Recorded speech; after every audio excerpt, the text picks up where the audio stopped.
I still remember the exact moment my son smiled and said, "Mom, we found a wonderful nursing home for you. You're going to love it," as if he were offering me a gift instead of quietly taking everything I had left. I didn't react the way they expected.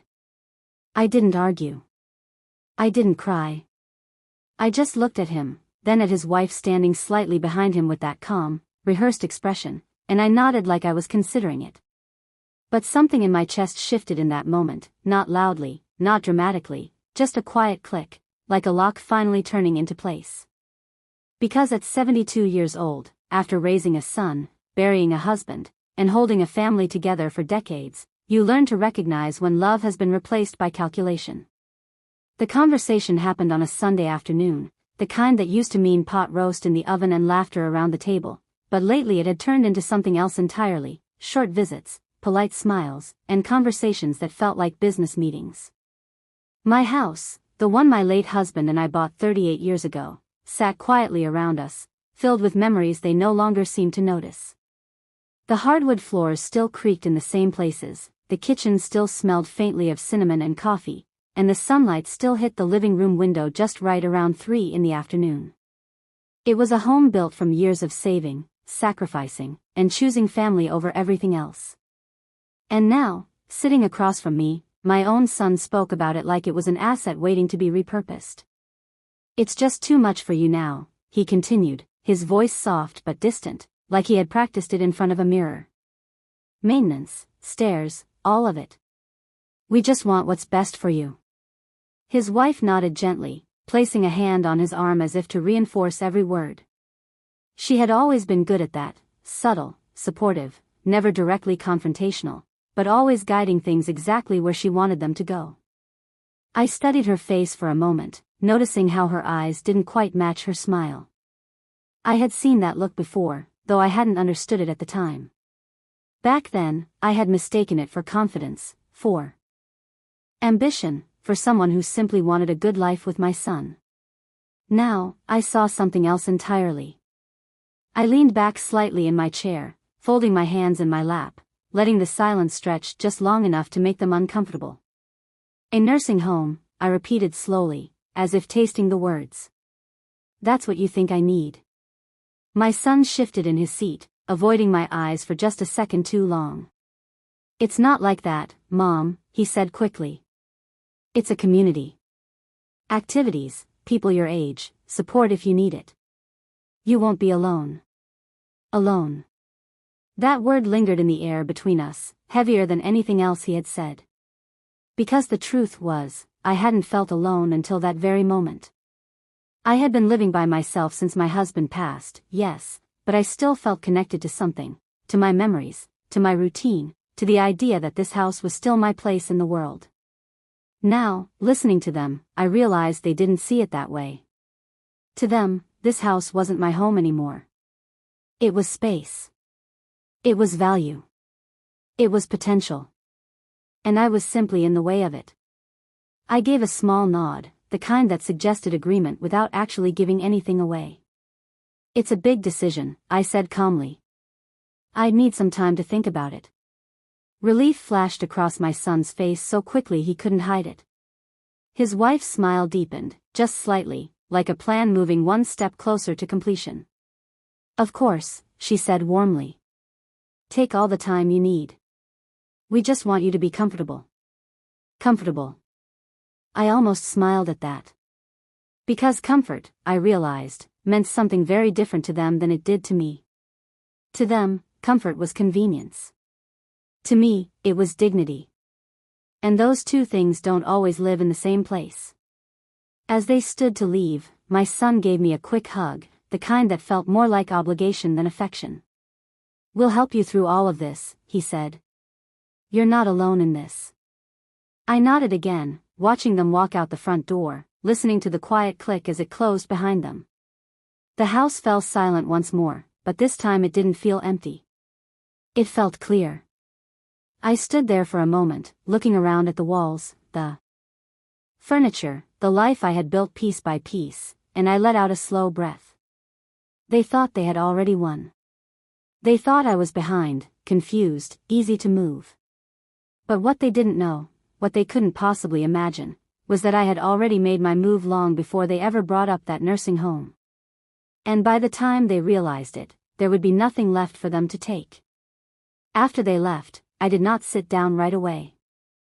I stood in the entryway, listening to the quiet settle into the walls, the same way it had after my husband passed, but this time the silence felt different, sharper somehow, like it was trying to tell me something I had ignored for too long. I walked slowly into the kitchen, running my fingers along the edge of the counter where I used to prepare every meal for this family, remembering how my son used to sit at the table doing his homework while I cooked, asking me questions about things that seemed so important back then. Back then, I was the center of his world. Back then, this house was not just a building, it was a place where I mattered.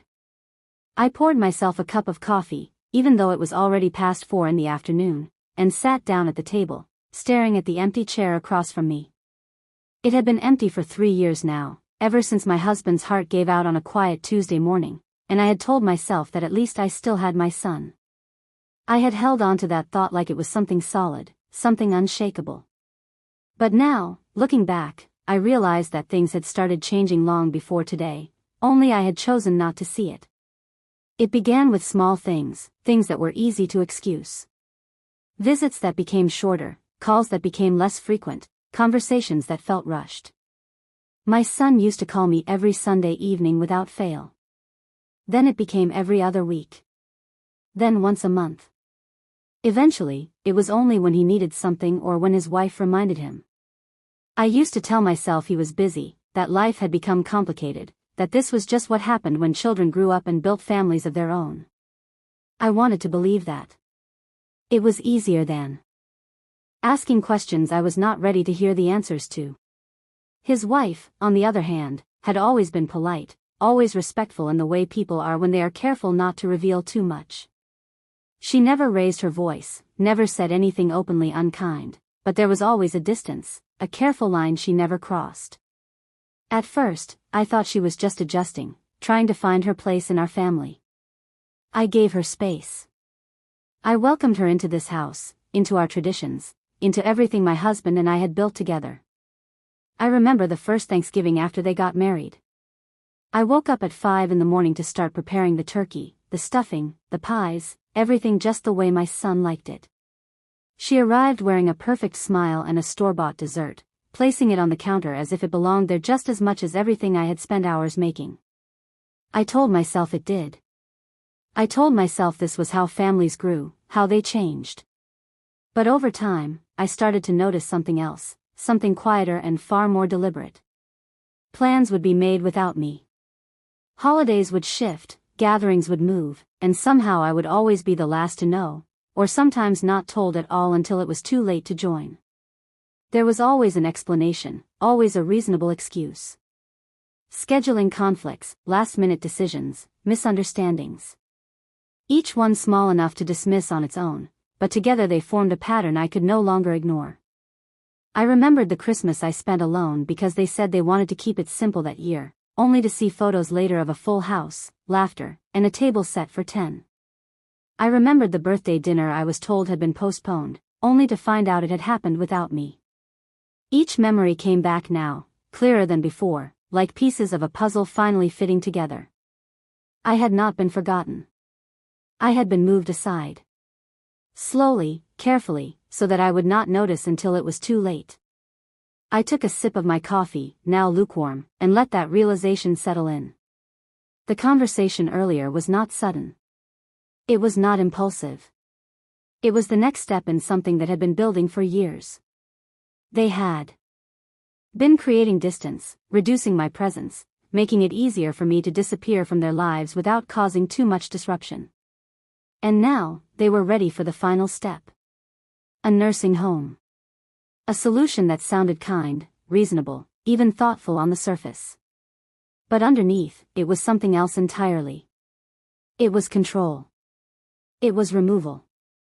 It was the quiet erasing of everything I had once been to them. I set the cup down gently and looked around the room again, seeing it not just as my home, but as something they had already started to claim in their minds. I could almost hear the conversations they must have had, the plans they must have made, discussing renovations, future possibilities, how they would use the space once I was gone. The thought did not make me angry in the way I would have expected.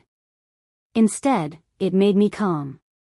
Because for the first time, I was not reacting to what they were doing. I was seeing it clearly. And when you see something clearly, you stop being afraid of it. I stood up, walked over to the window, and looked out at the yard my husband had spent years taking care of, the same yard where my son used to play, where we had celebrated birthdays, graduations, and countless ordinary days that once felt so full of meaning. I placed my hand lightly against the glass and allowed myself one quiet moment to remember what this place had been. Then I straightened my shoulders, turned away from the window, and let that version of the past stay where it belonged. Because whatever they thought they were planning, whatever future they had imagined for themselves in this house, they were already too late to claim it. The next morning, I woke up earlier than usual, long before the sun had fully risen, the house still wrapped in that quiet gray light that makes everything feel suspended in time. I did not turn on the television or reach for my phone. Instead, I moved through my routine slowly, deliberately, as if each small action mattered more than it used to. I brewed a fresh pot of coffee, the familiar scent filling the kitchen, and stood there for a moment, letting it ground me. There was a time when mornings like this felt peaceful. Now, they felt like preparation. I carried my cup into the living room and sat in the same chair where my husband used to read the newspaper, placing the cup carefully on the coaster he had insisted we always use to protect the wood. For a brief second, I allowed myself to imagine he was still here, that none of this had changed, that my son would walk through that door later with a genuine smile instead of a plan hidden behind polite words. But that version of reality had already slipped away, and I no longer had the luxury of pretending otherwise. Instead, I reached for something I had avoided for far too long. A small stack of mail sat neatly on the side table, along with a folder I had received weeks ago but never fully opened. At the time, I had told myself it was not urgent, that I would get to it eventually. Now, I understood that it had been waiting for me, quietly, just like everything else I had chosen not to see.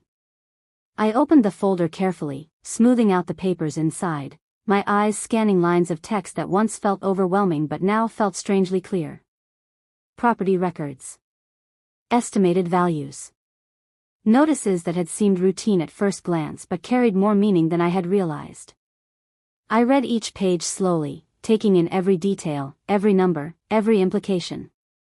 This house, the one I had lived in for nearly 4 decades, was no longer just a place filled with memories. It was an asset, a significant one, and not just in sentiment. The market had changed over the years. The neighborhood had grown. What we had once purchased with careful budgeting and long-term sacrifice had become something far more valuable than I had ever allowed myself to consider. I set the papers down and leaned back, letting that realization settle in fully. It was not just that my son and his wife wanted the house. It was that they understood exactly what it represented. I thought back to the way she had commented on the neighborhood months ago, how she had casually mentioned rising property values, how she had once suggested that the layout would be perfect for renovations. At the time, I had smiled politely, assuming it was just conversation. Now, I saw it for what it had been. Early steps. Testing the ground. Measuring what I would accept without question. I picked up the folder again and flipped to the final page, where the estimated value was printed in clear, unmistakable numbers. For a moment, I simply stared at it. Not because I was surprised, but because I had never allowed myself to connect that number to my own situation. I had always thought of myself as someone living modestly, carefully managing expenses, making sure I had enough to get by. Meanwhile, I had been sitting on something they clearly believed was worth pursuing. That realization did not make me feel fortunate. It made me feel targeted. I stood up and walked back into the kitchen, placing the folder on the table and resting my hands on the surface, feeling the steady strength of the wood beneath my fingers. This house had held my life together through every season, through every challenge, through every moment of joy and loss. And now, it was the center of something else entirely. I exhaled slowly, then reached for my phone. There was one number I had not called in years, not since my husband had handled most of these matters himself. At the time, I had trusted him completely, never feeling the need to involve myself in the details. He had always said that one day, if I ever needed to understand it all, I would know who to call. Back then, I had laughed it off, certain that day would never come. Now, as I scrolled through my contacts, I realized how wrong I had been. My finger hovered over the name for just a second before I pressed it. The line rang twice before a familiar voice answered, older now but still steady, still professional. I introduced myself, and there was a brief pause before recognition settled in on the other end. We spoke for several minutes, the conversation calm, straightforward, nothing dramatic on the surface. I explained that I needed to review some things, to understand my options, to take a closer look at what my husband had put in place before he passed. There was no urgency in my tone, no hint of what had prompted this call. But underneath, there was something else entirely. Clarity. Direction. By the time the call ended, I had everything I needed to take the next step. I set the phone down gently and looked at the folder one more time. The numbers had not changed, the words on the page were still the same, but the way I saw them had shifted completely. This was no longer something I could afford to ignore. It was something I could use. I closed the folder, aligning the edges carefully, then placed it back on the table with quiet precision. Somewhere, in another part of the city, my son and his wife were likely continuing their plans, confident in the path they had chosen, certain that everything would unfold exactly as they expected. I allowed myself a small, almost invisible smile, not out of satisfaction, but out of understanding. Because while they were busy planning what to do with my home, I had just begun planning what to do with it first. 2 days later, I found myself sitting across from a man I had not seen in nearly a decade, in an office that smelled faintly of polished wood and old paper, the kind of place where decisions are made quietly but carry weight for years afterward. He had aged, of course, his hair thinner and more silver than I remembered, but his eyes were the same, sharp and attentive, taking in every detail without missing a thing. He greeted me with a warmth that felt genuine, not practiced, and for a brief moment, I was reminded of a time when I had not needed to question the intentions of the people around me. We spoke politely at first, catching up in the way people do when time has passed but respect remains, but it did not take long for the conversation to settle into something more purposeful. I placed the folder on his desk, sliding it toward him with steady hands, and watched as he opened it, scanning the contents with quiet focus. He did not interrupt. He did not rush. He simply read, occasionally nodding as if confirming something he had already suspected. When he finally looked up, there was no surprise in his expression, only a calm understanding that made me feel, for the first time in days, that I was not alone in seeing what was happening. I explained everything without dramatics, without raising my voice, just the facts as they were. The conversation with my son. The suggestion of the nursing home. The subtle but unmistakable shift in how I had been treated over the past few years. I did not need to say what it meant. He already knew. He leaned back slightly in his chair, folding his hands together as he considered my words. "You have more control here than you think," he said after a moment, his voice measured and clear. "But only if you act before they do." Those words settled into the room with a quiet certainty, and I felt something inside me align with them immediately. I had spent too long reacting, too long waiting, too long assuming that time would somehow correct what had already been set in motion. Now, for the first time, I understood that waiting was exactly what would cost me everything. He began to walk me through my options, each one laid out with careful clarity, each step explained in a way that left no room for confusion. Ownership. Authority. Legal standing. Words that had once felt distant now became precise, tangible, something I could hold on to. I listened closely, asking questions when I needed to, but mostly absorbing the information, letting it reshape the way I understood my own position. At one point, he paused, studying me with a thoughtful expression. "You knew something was wrong before you came here," he said. "Most people do. They just hope they are mistaken." I gave a small nod, because that was exactly what I had done. I had hoped. I had trusted. I had chosen comfort over clarity. But that version of me was no longer the one sitting in that chair. We moved on to specifics then, timelines, processes, the quiet mechanics of decisions that would not be visible to anyone else until it was too late to undo them.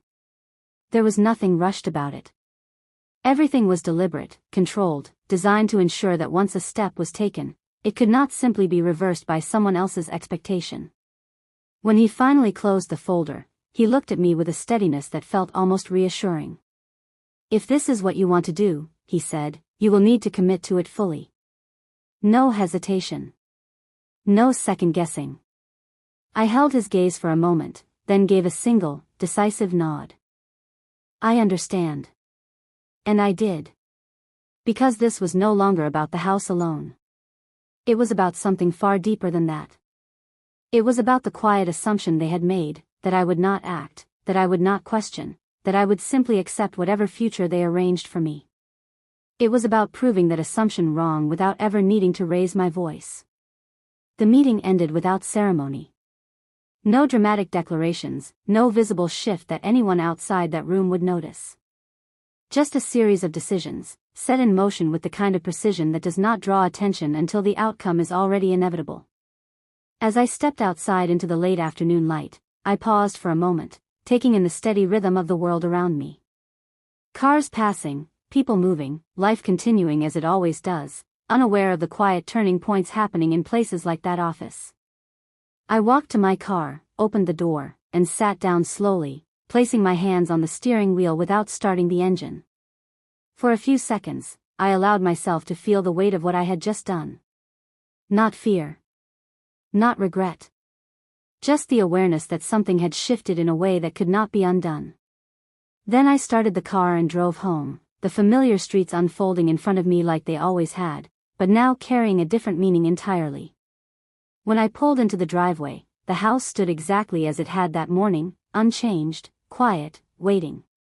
But I knew something it did not. Something my son and his wife did not. The process had already begun. And by the time they took their next step, believing everything was still under their control, they would be stepping into a situation that no longer belonged to them at all. The following week unfolded with a quiet precision that no one else seemed to notice, and that was exactly how I needed it to be.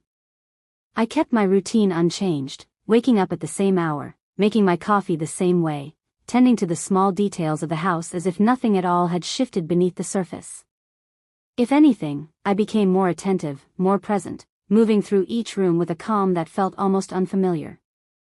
It was not peace, not in the way I used to understand it, but something steadier, something rooted in awareness rather than comfort.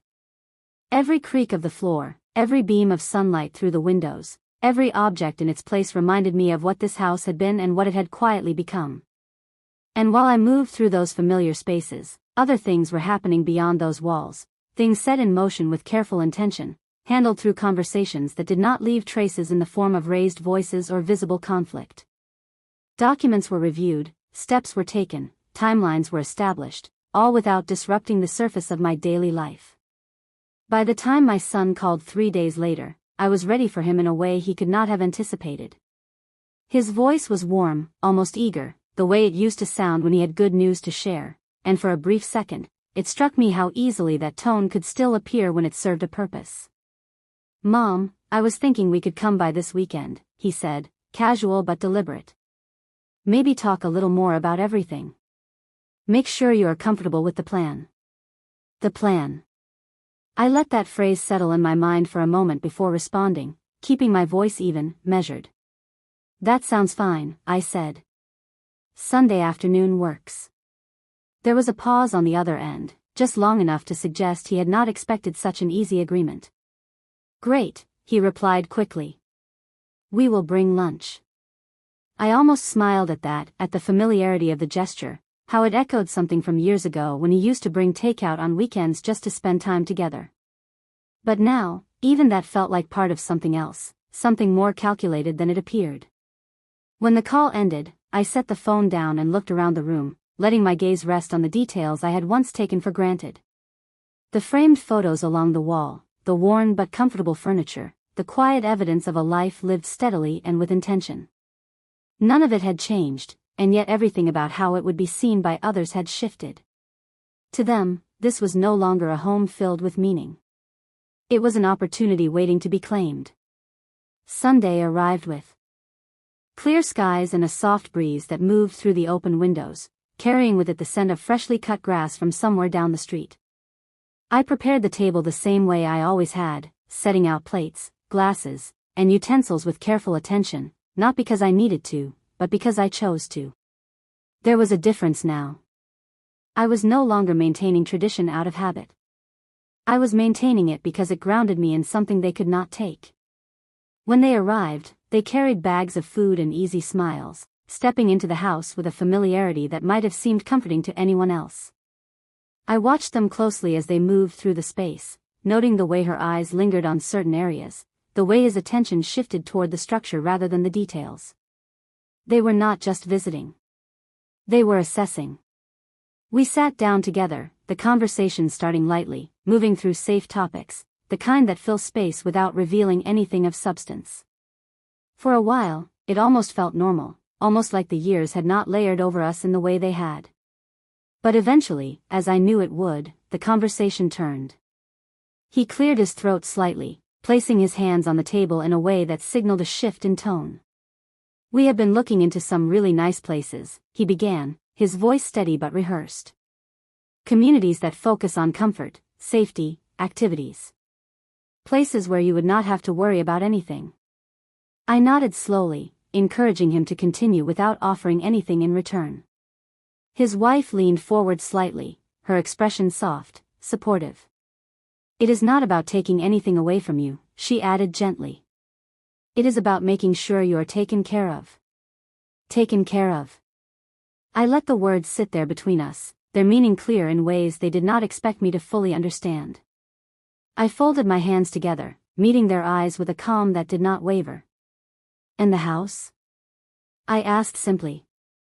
It was a small question, but it shifted the air in the room immediately. For a fraction of a second, something flickered across his face, something unguarded. Then it was gone. "Well," he said carefully, "it is just not practical to leave it empty. It would make sense for us to manage it, maybe even move in eventually. Keep it in the family. Keep it in the family." I almost admired how easily that phrase was used, how it framed everything as something noble, something reasonable. I gave another small nod, as if considering it thoughtfully, even as the truth of it stood plainly in front of me. They believed they were guiding this conversation, that they were leading me toward a conclusion I had not yet reached. They believed they were in control. And as I sat there, listening, watching, allowing them to speak freely, I realized just how important that belief was to what would happen next. They continued speaking as if the outcome had already been decided, as if my role in the conversation was simply to agree at the appropriate moments and allow their version of the future to settle into place without resistance. I listened without interrupting, letting their words fill the space, noting not just what they said but how they said it. There was a rhythm to it, a practiced ease, like they had rehearsed this conversation more than once before sitting down at my table. My son spoke about logistics, timelines, how quickly things could be arranged once I made the decision. His wife filled in the softer edges, describing the comfort, the social opportunities, the sense of community I would supposedly gain. Together, they created a picture that sounded reasonable on the surface, almost thoughtful, if you did not look too closely at what it required in return. I reached for my glass of water and took a slow sip, giving myself a moment to observe them without speaking. They did not notice the silence the way they used to. There was a time when even the smallest shift in my expression would have drawn concern from my son, when he would have asked if I was all right before I had the chance to answer. Now, he seemed focused on something else entirely, something beyond me. "It would not have to happen all at once," he added, as if offering reassurance. "We can ease into it.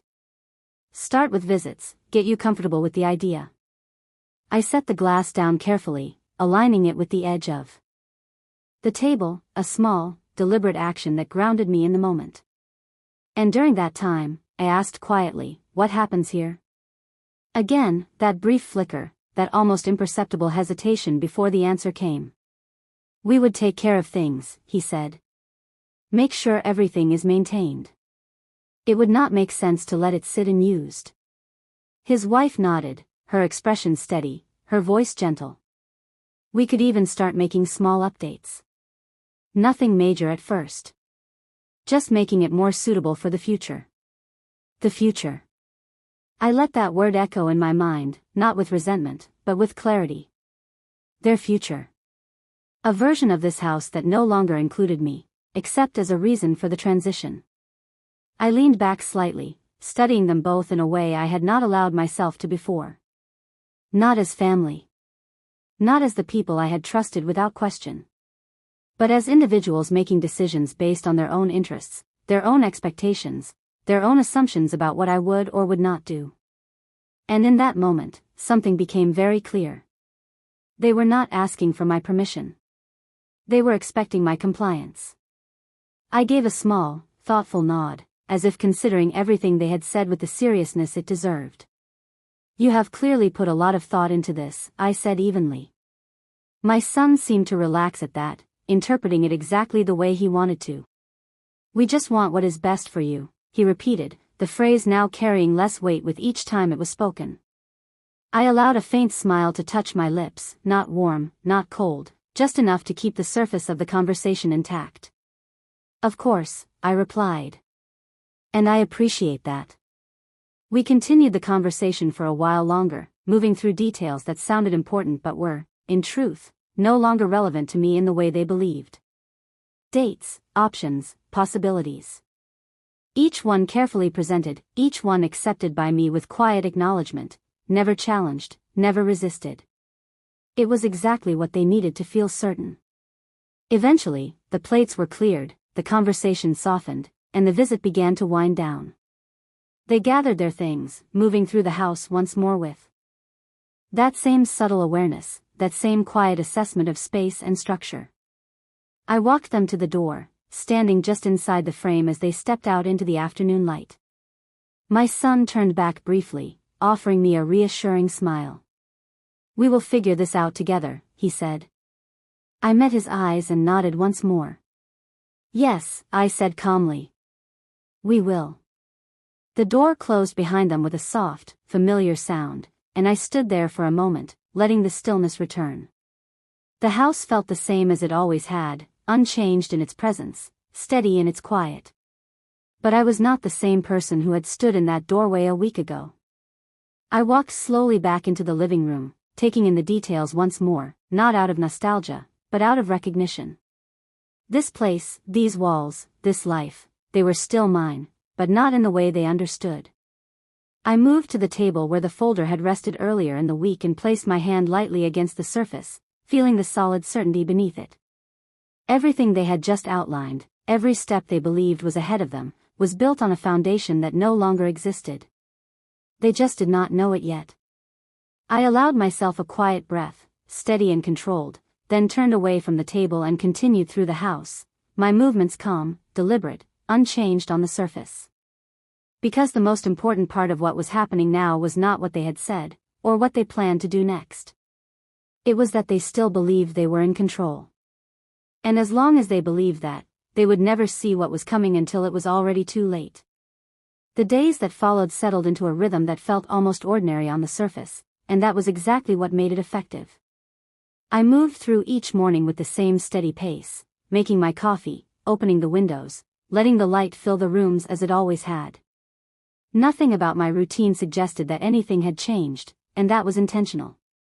Because beneath that calm exterior, every piece was continuing to fall into place, quietly, without interruption. I received a call midweek, one I had been expecting, though not at a specific time. The voice on the other end was measured, professional, confirming that everything we had discussed was progressing exactly as planned. There were no complications, no delays, no unexpected issues that needed to be addressed. Everything was moving forward with a kind of smooth precision that comes only when decisions are made early and followed through without hesitation. I listened carefully, asking only the questions that mattered, keeping my tone neutral, almost detached, as if this were a routine matter rather than something that would change the course of everything my son believed was about to happen. When the call ended, I placed the phone back on the table and stood there for a moment, letting the quiet settle again. Outside, the neighborhood carried on as it always did, cars passing, neighbors walking their dogs, the distant sound of someone mowing their lawn. life continuing without any awareness of the shift that was already underway. Later that afternoon, I walked through the house more slowly than usual, not out of sentimentality, but out of recognition. Each room held its place in my memory, not as something I was about to lose, but as something I had already decided how to handle. The living room, where holidays had once been filled with laughter. The kitchen, where countless meals had been prepared with care. The hallway lined with photographs that told a story no one else seemed interested in remembering anymore. I paused briefly in front of one frame, a picture of my son when he was 8 years old, standing in the backyard with a wide, unguarded smile, his arm wrapped around a birthday gift he had insisted on sleeping with that night. For a moment, I studied that image, not with longing, but with clarity. That boy had trusted me completely. That boy had seen this house as a place of safety, of belonging. Somewhere along the way, that understanding had been replaced with something else, something far more transactional. I turned away from the photograph without touching it, leaving it exactly where it had always been. Because this was not about going back. It was about moving forward with a level of awareness I had not allowed myself before. By Friday, the next step was complete. I knew it before the confirmation came, before the final details were relayed to me in calm, precise language that left no room for interpretation. The process was no longer theoretical. It was done. The house, in the way my son understood it, no longer existed as something he could claim, manage, or step into when the timing suited him. But there was no need to rush ahead, no need to reveal anything before the moment was right. Timing, I had learned, was just as important as action. That evening, my son sent a message, casual in tone, as if the conversation from Sunday had already settled into certainty. He mentioned a place they had toured, describing it in detail, emphasizing the comfort, the amenities, the sense of community. It was clear he believed we were moving forward together, that I was following the path they had laid out without resistance. I read the message once, then set the phone down without responding immediately. There was no urgency on my side anymore. No pressure to keep up with their expectations or their timeline. When I finally replied, my words were simple, measured, giving nothing away. "It sounds nice," I wrote. "We can talk more soon." That was all they needed to hear. Enough to reinforce their belief, enough to keep everything moving exactly as they expected. I placed the phone aside and turned off the light in the living room, letting the house settle into the quiet of the evening. The shadows stretched across the walls in familiar patterns, unchanged, steady, grounding. I walked upstairs, moving at the same pace I always had, pausing briefly at the top of the stairs to look down at the space below. There was no sadness in that moment, no sense of loss. Only a clear understanding of what had been, what was, and what would come next. Because while they continued to plan, to discuss, to imagine a future built around assumptions they had never questioned, the reality beneath those assumptions had already shifted beyond their reach. And when the moment came, when they finally stepped forward expecting everything to unfold the way they had arranged it, they would find themselves standing in a place that no longer belonged to them at all. By the time the weekend approached again, everything had settled into a quiet balance that only I seemed to understand. On the surface, nothing had changed. The house remained exactly as it had always been, the same light through the windows, the same familiar sounds, the same steady rhythm of a life that appeared untouched. But beneath that stillness, there was a certainty that had replaced the uncertainty I once carried, and it shaped every movement I made without ever needing to show itself. That Saturday morning, I found myself organizing small things that did not truly need organizing, straightening drawers, folding linens, adjusting objects that had already been in their proper place. It was not about the tasks themselves. It was about control. It was about choosing what to do with my time, my space, my decisions, without anyone else shaping them for me. I moved through the house slowly, deliberately, pausing in each room just long enough to acknowledge it, not as something I was holding on to, but as something I had already placed where it belonged in my mind. Late in the afternoon, there was a knock at the door. Not unexpected, but not scheduled either. I opened it to find my son standing there alone, his posture relaxed but his expression carrying a faint tension he had not fully concealed. "I was in the area," he said, offering a casual explanation that did not quite reach his eyes. Thought I would stop by, check in. I stepped aside and let him in without question, watching as he walked into the house with a familiarity that had once been comforting, but now felt observational, as if he were taking note of things rather than simply existing within them. He moved through the living room slowly, glancing at the walls, the furniture, the layout, and I could see it clearly now, the way his attention lingered not on memories, but on possibilities. It still looks the same, he said, almost thoughtfully. You have kept everything in great shape. I gave a small nod. I have always taken care of what matters, I replied. He smiled at that, but there was something distracted in it, something already focused on the next part of his visit. We sat down, and for a moment, the conversation stayed light, surface level, the kind that fills time without revealing intention. But eventually, as I expected, it shifted. We had been thinking more about everything, he began, leaning forward slightly, his tone careful but purposeful. There is no rush, but it would be good to start making some decisions soon. Places fill up fast, and we want to make sure you have the best options. I listened, my expression calm, my posture unchanged, allowing him to continue without interruption. We could even start preparing things here, he added, gesturing subtly around the room. Getting ahead of it, making the transition easier for everyone. Everyone. That word carried more weight than he realized.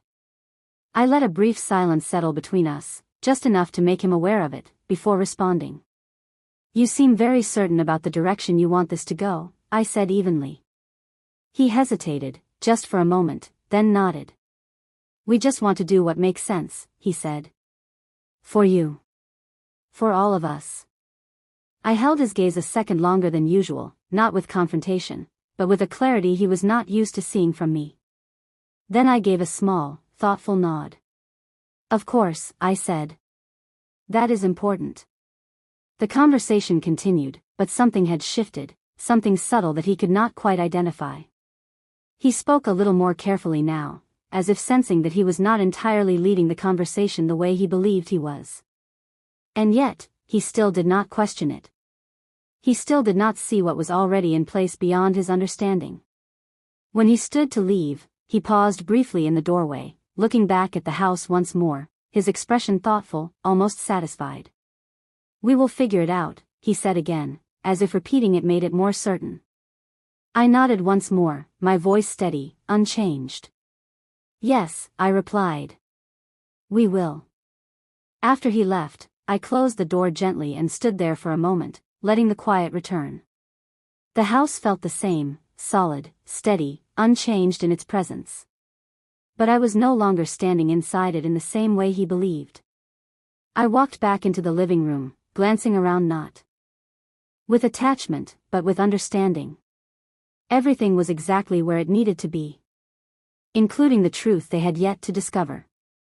Because while they continued to move forward with their plans, confident in every step they thought they were taking, they had no idea that the ground beneath those plans had already shifted completely. And when the moment came, when they finally expected everything to fall into place, they would be the ones left trying to understand how it had all changed without them ever noticing it happen. By Monday morning, the final confirmations arrived with a quiet certainty that required no celebration and no acknowledgement beyond my own understanding. There were no dramatic announcements, no visible signs that anything had changed, and that was exactly how it needed to be. The house remained exactly as it had always appeared, unchanged to anyone who walked through it, unchanged to anyone who believed they still had a place in deciding its future. But legally, structurally, and entirely beyond their awareness, it was no longer what they thought it was. I moved through the morning as I always did, making my coffee, opening the windows, letting the fresh air settle into the rooms. The same sunlight fell across the kitchen table, the same quiet filled the space, but this time, there was no weight attached to it. No uncertainty. No waiting. Only a steady awareness that everything had already been decided. Around noon, my phone rang. It was my son. His voice carried a sense of purpose, a subtle urgency beneath the calm tone he was trying to maintain. Mom, we have good news, he said. We found a place that is perfect. It has everything we talked about, and there is an opening sooner than we expected. I leaned lightly against the counter, listening without interrupting, allowing him to move through his explanation, each word reinforcing the version of reality he still believed in. "We can go see it this week," he continued. "Get everything started. It would be better to move quickly while the opportunity is there." Move quickly. That phrase lingered in my mind for a moment, not because it concerned me, but because it revealed exactly how certain he had become. They were no longer suggesting. They were advancing. I responded calmly, my voice steady, unchanged. "That sounds like something you are very confident about," I said. There was a brief pause, just long enough for him to register the tone, though not the meaning behind it. "We just want to make sure everything is taken care of," he replied. "It is the right step." I gave a small nod, even though he could not see it. "Then let us sit down and talk about it properly," I said. "Here. At the house. Tonight." There was a shift on the other end of the line, a hint of anticipation, of progress. "Tonight works," he said quickly. "We will come by around 6. When the call ended, I set the phone down and looked around the kitchen, letting my gaze rest on the details that had once defined my daily life. The familiar objects, the steady structure, the quiet presence of everything that had remained constant for so many years. And yet, none of it held the same meaning anymore, not in the way they believed it did. I spent the afternoon preparing in the same way I always had before an important conversation, not with urgency, not with anxiety, but with intention. I set the table, not out of habit, but because it placed everything in order. I moved through the rooms, ensuring everything was exactly as it should be, not for them, but for myself. Because when the moment arrived, I wanted there to be no distractions, no confusion, no uncertainty about where things stood. As the clock moved closer to 6, the house remained calm, steady, unchanged on the surface. But beneath that stillness, there was a finality that could not be undone. This was no longer about what they wanted, what they expected, or what they believed would happen next. It was about what had already happened. At exactly 6 o'clock, there was a knock at the door. I walked to it without hesitation, opening it to find both of them standing there, their expressions composed, their posture carrying a quiet confidence that came from believing they were about to move everything forward. They stepped inside, their presence filling the space in a way that once felt familiar, but now felt distant. Almost separate from the reality I understood. We moved to the table, sitting down across from one another, the same positions we had taken before, the same arrangement that had once held trust, now holding something else entirely. My son began speaking almost immediately, outlining the plan, the timeline, the next steps, each word delivered with the certainty of someone who believed there were no obstacles left to consider. His wife added details, reinforcing the practicality, the benefits, the ease of the transition they had constructed so carefully in their minds. I listened without interruption, allowing them to complete their explanation fully, without resistance, without challenge. Because this was the moment they had been working toward, the moment they believed would bring everything into alignment. And when he finally paused, looking at me expectantly, waiting for agreement, for confirmation, for the final step forward, I folded my hands calmly on the table and met his eyes with a steady, unshaken clarity. For the first time since this had begun, I was not listening. I was ready to speak.